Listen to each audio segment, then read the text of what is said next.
Tu vas chez ton libraire préféré et tu causes. Et bam, il sort Globe-trotteuse de Julie Rochelot. Je feuillette, je lis, wow, la merveille. Et je me suis dit, je veux faire pareil. Parce qu'ici, l'émotion passe avant le texte. Regarde ces dessins. Les visages explosent d'expression. Les corps se déforment, s'évaporent quand il faut. Les silhouettes transpercent le décor. Et surtout, la couleur raconte. Tu lis la scène rien qu'en la regardant. Ne te méprends pas. C'est l'histoire qui compte. À toi de voir comment tu veux la raconter. Et là, j'ai réalisé un truc. Son dessin fonctionne comme une affiche. Des aplats puissants, des personnages forts, une image qui se comprend immédiatement. Il y a du Toulouse-Lautrec là-dessous, total respect.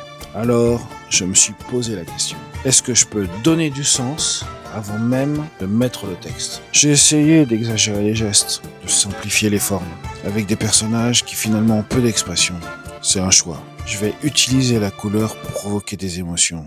Tu sens bien ici la grosse tension. Les aliens attaquent. Commence le massacre. Grosse ref à la guerre des mondes. On pourrait croire qu'il fait nuit, mais on s'en fout.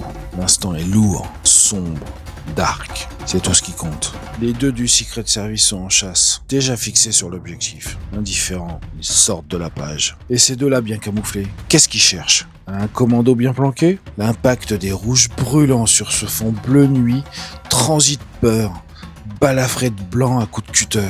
Des lignes de force brutales. Que du drama. C'est moche. Les énervés sont dans le rouge. Les victimes fuient où elles peuvent. Même les crabes veulent leur part du gâteau. Et peut-être ce prédateur qui attend son heure. Crustacé dodu au menu. Pas d'échappatoire. L'invasion peut commencer. Tout doit disparaître. J'avais prévenu. J'ai eu de la peine pour l'éléphant. J'adore quand la couleur sert l'émotion. Quand elle te fait ressentir avant de te montrer. Un grand merci, Julie. On se retrouve au labo, une bulle après l'autre.